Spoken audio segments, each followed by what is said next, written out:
اس تلخ حقیقت سے انکار ممکن نہیں کہ پاکستان میں موسیقی کا شعبہ بھی دیگر شعبوں کی طرح روبہ زوال ہے۔ غیر معیاری شاعری، گھسی پٹی موسیقی اور مصنوعی آوازوں اور چربا دھنوں کے باعث گیتوں میں اب وہ چاشنی نہیں رہی جو کبھی ہمارے میوزک کا خاصہ سمجھی جاتی تھی۔ یہی وجہ ہے کہ آج کے نغمات کی عمر کم سے کم تر ہوتی چلی جا رہی ہے، جبکہ ماضی کے فلمی گیت آج بھی ہمارے کانوں میں رس کھولتے ہیں۔ ان کے تخلیق کار اور گائک موسیقی کے افق پر آج بھی اپنے لازوال نغموں کی صورت میں درخشاں ستاروں کی طرح زندہ ہے۔ تاہم آج صورتحال یہ ہے کہ ماضی کے کہنہ مشق موسیقاروں کی جگہ کمپیوٹر خود دھنیں تخلیق کرتے ہیں۔ استاد نادر حسین، خواجہ خورشید انور، نثار بزمی، روغن گھوش، وجاہت اترے اور استاد طافو جیسے نامور موسیقاروں کی جگہ اب کمپیوٹرائز موسیقی اور دھنیں لے چکی ہیں۔ ماضی میں پاکستانی گلوکاروں نے کلاسیکل گائکی سے غزل اور لوک موسیقی سے پاپ میوزک تک اپنی صلاحیتوں کا لوہا خوب منوایا اور قوالی کے ذریعے بھی اپنی آواز کا جادو جگا کر دنیا کے کونے کونے میں پاکستان کا نام روشن کیا۔ لیکن اب روایتی سازوں کی مدد سے میوزک ریکارڈ کروانے کی روایت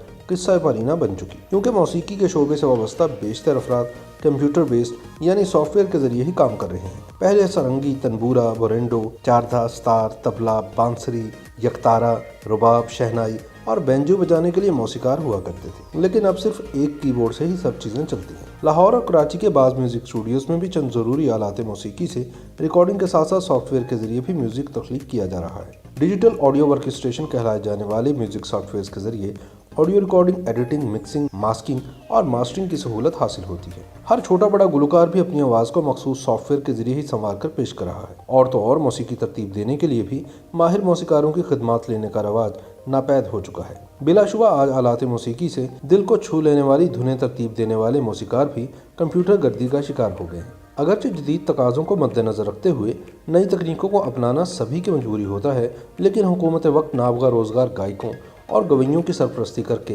سچے سر اور اصلی تال کو کسی حد تک زندہ رکھنے میں ممد و معاون تو ثابت ہو سکتی ہے، ورنہ شاید آنے والی نسلیں بھی مصنوعی سر اور مشینی تال والی جعلی موسیقی کی عادی ہو جائیں گی۔